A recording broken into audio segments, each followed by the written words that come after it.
الرحمن الرحیم وَإِذَا سَمِعُوا مَا أُنزِلَ إِلَى الرَّسُولِ تَرَىٰ أَعْيُنَهُمْ تَفِيضُ مِنَ الدَّمْعِ مِمَّا عَرَفُوا مِنَ الْحَقِّ يَقُولُونَ رَبَّنَا آمَنَّا فَاكْتُبْنَا مَعَ الشَّاهِدِينَ۔ الحمدللہ اللہ رب العالمین دے فضل و کرم نال اور وہ دی توفیق اور وہ دے احسان دے نال اج اسی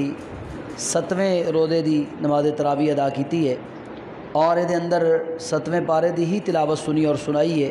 اللہ تعالیٰ سننا سنانا اور قیام اللیل کرنا اللہ تعالیٰ اپنی بارگاہ اندر قبول اور منظور فرمائے۔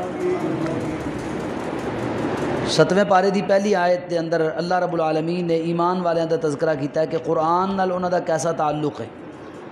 فرمایا وَإِذَا سَمِعُوا مَا أُنزِلَ إِلَى الرَّسُولِ، اور جدوں وہ سندے نے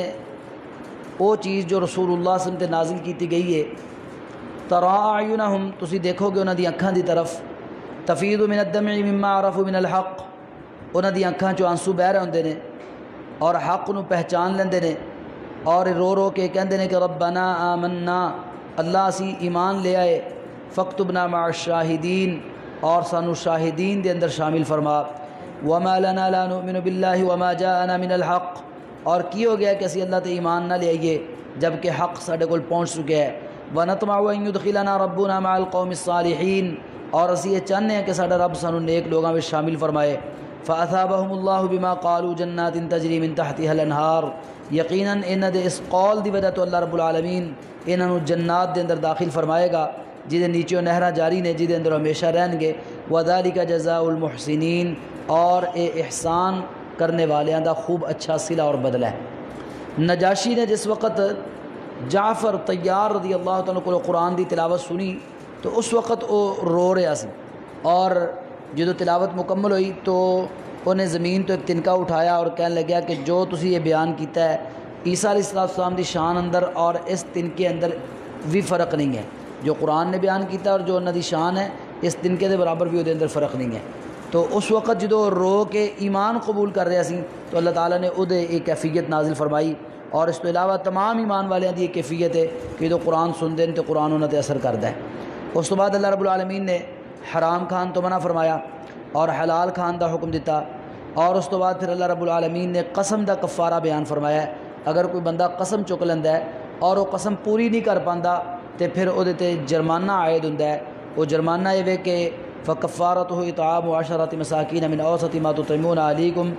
اپنے گھر والوں جس طرح دا درمیانہ کھانا کھلاندا ہے اس طرح 10 مسکیناں نوں کھانا کھلا دے، او کسوتہم، یا انہاں نوں 10 مسکیناں نوں کپڑے لے دے، او تحریر رقبہ، یا ایک گردن آزاد کر دے۔ انہاں تیناں کماں دے درو اختیار ہے، جو مرضی کر لو، یعنی قسم نہیں پوری کر سکے توڑ بیٹھے ہیں تو پھر یا 10 مسکیناں نوں کھانا کھلا دیو، یا انہاں دے کپڑے لے دیو، یا ایک گردن آزاد کر دیو۔ جہدے کول انہاں تیناں چیزاں وچوں کچھ نہ ہوئے تو غرباء اور فقراء واسطے اللہ تعالیٰ نے پھر چوتھی شکل رکھی ہے، فمن لم یجد فصیام 3 ایام،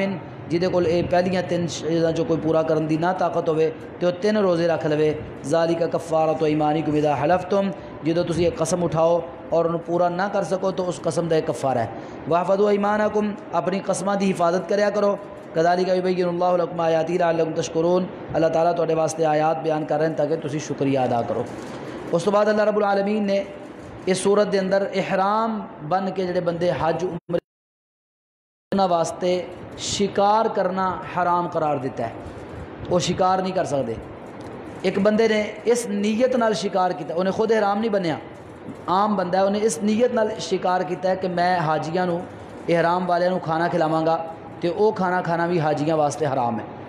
ایک بندے نے اپنے واسطے شکار کیتا، انہوں نہیں پتا کہ میں حاجیاں نو کھانا کھلانا ہے، ویسے ہی شکار کیتا اور شکار لے کے آ گیا تو وہ رستے کتے جاندے ملاقات ہو گئی حاجیاں نال، احرام بنے ہوئے نے، انہوں نے کھانا کھلا دیندا ہے تو وہ کھانا وہ کھا سکتے ہیں۔ یعنی احرام بنیا ہوا بندہ نہ خود شکار کر سکتا ہے اور نہ کوئی دوسرا شخص اس نیت نال شکار کر سکتا ہے کہ میں حاجی نو کھلاواں گا، تو اے شکار تو منع فرمایا حاجیاں نو۔ اس تو بعد پھر اللہ رب العالمین نے عیسیٰ علیہ السلام دے بابت بیان فرمایا،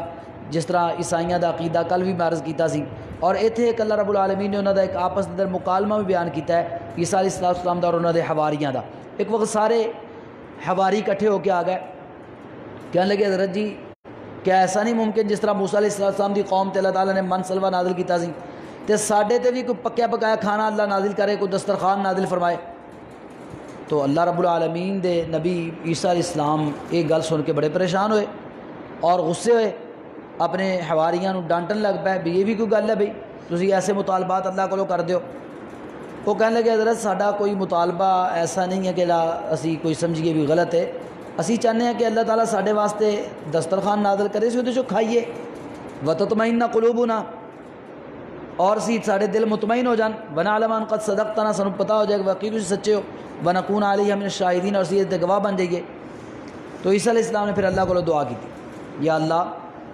انزل علینا مائدۃ من السماء تکون لنا عیدا لاولنا وآخرین وآیۃ منک وارزقنا وانت خیر الرازقین، ساڈے واسطے آسمانہ تو پکیا پکایا کھانا دسترخوان دی شکل وچ نازل فرما۔ اللہ نے فرمایا میرے عیسیٰ میں ہر کم تے قادر ہاں، میری تے شان ہے کہ میں کن کہنا ہے فیکون کم ہو جانا ہے، لیکن ایک گل یاد رکھا جی میں کھانا نازل کر دینا وا، لیکن میری ایک شرط ہے، انی منزلها علیکم فمن یکفر بعد منکم فانی اعذبہ عذابا لا اعذب احدا من العالمین۔ پھر جڑا بندہ اس معجزے نو ویکھ کے دسترخوان نو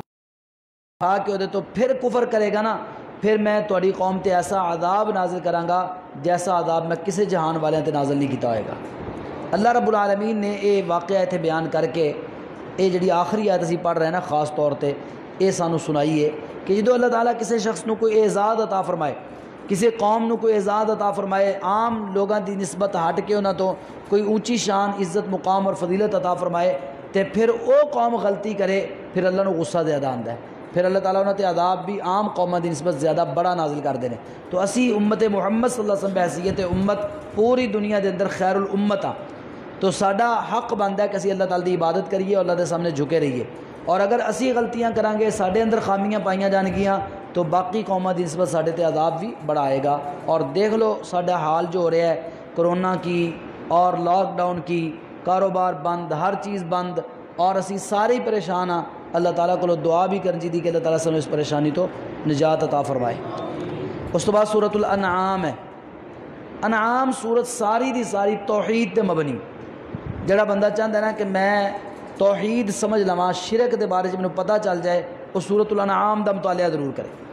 یہ سورت اس قابل ہے کہ ایک حرف او دا ترجمہ پڑھیا جائے، او دی تفسیر پڑھی جائے۔ اللہ رب العالمین نے دے شرک دیاں جڑاں کٹ کے رکھ دیتیاں نے۔ اللہ اکبر، کیا خوب بیان فرمایا ہے۔ فرمایا الحمدللہ الذی خلق السماوات والارض، تمام تعریفیں اس اللہ دیاں نے جنہیں آسمان و زمین پیدا فرمائے، وجعل الظلمات والنور، نور اور اندھیرے بنائے، ثم الذین کفروا بربہم یعدلون، ایک کافر اپنے باطل معبوداں نو جڑے کچھ بھی نہیں کر سکتے، زمین و آسمان دے خالق اللہ رب العالمین دے برابر کر رہے ہیں، اپنے شریکاں نو اللہ دے برابر سمجھتے ہیں، یہ ناممکن ہے، یہ اللہ دے برابر نہیں ہو سکتے، بلکہ اللہ رب العالمین نے بڑے ہی پیارے انداز نال جڑے اج دے دور چ بھی اسی عقائد دیکھنے ہیں نا، غلط شرکیہ عقائد، انہاں دا رد فرمایا۔ اپنے نبی صلی اللہ علیہ وسلم فرمایا قل، اے میرے نبی کہہ دیو، لا اقول لکم عندی خزائن اللہ، میں تو نہیں کہتا کہ میرے کول اللہ دے خزانے نے، ولا اقول لکم ولا اعلم الغیب، اور نہ میں غیب جاننا وا، ولا اقول لکم انی ملک، اور نہ میں تو انہیں کہنا وا کہ میں فرشتہ وا، ان اتبع الا ما یوحی الی، میں تو صرف انہاں چیزاں دی پیروی کرنا جڑی میری طرف وحی کیتی جاندی ہے۔ اور قل هل یستوی الاعمی والبصیر، انہاں نو کہہ دو کیا انا اور ویکھنے والا برابر ہو سکتا ہے؟ افلا تتفکرون، تو تسی کر دے، جس طرح نبینا اور دیکھنے والا برابر نہیں ہو سکتے، اس طرح باطل معبود اور ساڈا سچا رب بھی برابر نہیں ہو سکتے، وہ دی شان ہی نرالی ہے۔ اس واسطے انبیاء دے بارے چ، اولیاء دے بارے چ، نیک لوگاں دے بارے چ جو ساڈے عقائد دے اندر جھول نظر آندا ہے کہ لو جی شاید وہ بھی غیب جاندا ہے، وہ بھی جناب غیب جاندا ہے، وہ بھی سب کچھ کر سکتا ہے، وہ دے کول بھی اللہ دے خزانے نے وہ تقسیم کر رہا ہے، تو اللہ رب العالمین نے ساریاں چیزاں دی نفی جناب محمد رسول اللہ دی زبانی کروا دی۔ میں کچھ نہیں جانتا، نہ میں غیب جاننا وا، نہ میرے کول اللہ دے خزانے نے، نہ میں فرشتہ وا، تو یہ تو بڑھ کے توحید کی ہو سکتی ہے کہ خود رسول اللہ صلی اللہ علیہ وسلم انکار کر رہے ہیں کہ میں سارا کچھ میرے کول نہیں ہے۔ اللہ اکبر۔ اس تو بعد فرمایا وعندہ مفاتیح الغیب، غیب دیاں چابیاں صرف اللہ پاک کول نے، لا یعلمها الا هو، اللہ تو علاوہ انہوں کوئی نہیں جاندا، ویعلم ما فی البر والبحر، وہی جانتا ہے جو کچھ خشکی اندر ہے اور جو سمندر اندر ہے، وما تسقط من ورقۃ الا یعلمها ولا حبۃ فی ظلمات الارض ولا رطب ولا یابس الا فی کتاب مبین، کوئی پتا بھی زمین تے نہیں گردا مگر اللہ پاک دے علم اندر ہے، اور کوئی دانہ آسمانہ اندر اور زمین دے اندھیرے اندر موجود نہیں ہے جڑا رب نہ جاندا ہوئے، ولا رطب ولا یابس الا فی کتاب مبین، ہر تر اور ہر خشک چیز اللہ نے واضح کتاب وچ لکھ دیتی ہے اور اس دے مطابق ہونا ہے، وہ دے اندر کوئی دنیا دی طاقت تبدیلی کر سکتی نہیں۔ پھر شرک کرنے والے نو چنگا ڈانٹیا، اور ڈانٹن تو بعد اپنے 18 نبیاں دا نام لے کے، اللہ اکبر، گنیا جے ذرا، وَتِلْكَ حُجَّتُنَا آتَيْنَاهَا ابراہیم علیہ السلام، وَوَهَبْنَا لَهُ إِسْحَاقَ وَيَعْقُوبَ وَنُوحًا هَدَيْنَا وَمِن ذُرِّيَّةِ داود سلیمان ایوب یوسف موسیٰ ہارون زکریا یحییٰ عیسیٰ الیاس اسماعیل الیسع یونس لوط، 18 نبیاں دے نام لے کے پھر اللہ نے فرمایا کہ وَكُلًّا فَضَّلْنَا عَلَى الْعَالَمِينَ، انہوں نے اسی تمام جہانات فضیلت عطا فرمائی۔ اے میرے نبی، تقریباً جتنے نبیاں دے نام آئے نا قرآن مجید سارے دی آ گئے، اور جتنے بڑے بڑے رسول اور انبیاء آئے سب دے نام اللہ نے گنواتے ہیں۔ فرمایا بَإِنْ آبائہم، انہاں دے آباء و اجداد، وذریاتہم، انہاں دی اولاداں، وإخوانہم، اور انہاں دے بہناں بھائی، وَاجْتَبَيْنَاهُمْ وَهَدَيْنَاهُمْ إِلَىٰ صِرَاطٍ مُسْتَقِيمٍ، انہاں سارے نو اسی چن لیا اور صراط مستقیم دی ہدایت عطا فرما دیتی ہے۔ لوگو سن لو، میں اللہ اعلان کر رہا کہ اے میرے نبی، 18 دے 18 نبی، انہاں دے آباء و اجداد، انہاں دیاں اولاداں، انہاں دے بہن بھرا، انہاں دے والدین، اور انہاں 18 نبیاں دے ضمناً جتنے نبی آئے نے سارے انبیاء کرام، فرمایا وَلَوْ أَشْرَكُوا لَحَبِطَ عَنْهُمْ مَا كَانُوا يَعْمَلُونَ، اگر اے میرے نبی بھی شرک کرن گے تے اللہ رب العالمین انہاں دے بھی سارے عمل ضائع کر دے گا اور باطل کر دے گا۔ اتنی بڑی بات اللہ تعالیٰ نے بیان فرماتی۔ اور 24ویں پارے سے اللہ تعالیٰ نے پیارے پیغمبر جناب محمد رسول اللہ صلی اللہ علیہ وسلم مخاطب کر کے فرمایا لَإِنْ أَشْرَكْتَ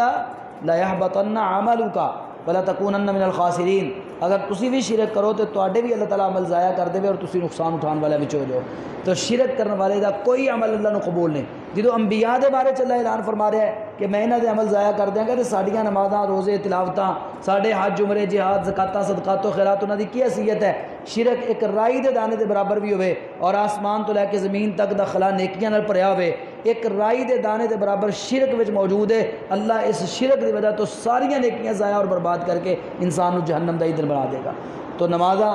دی حفاظت، روزیاں دی حفاظت، تلاوت دی حفاظت، ذکر و اذکار دی حفاظت، زکات و صدقات دی حفاظت، حج عمرے جہاد دی حفاظت توحید دے عقیدے نال ہے۔ یہ توحید دا عقیدہ حصار ہے،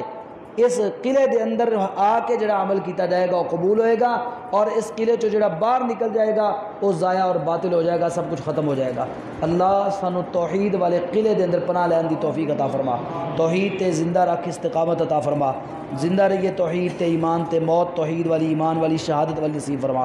آمین وما علیہ الا البلاغ المبین۔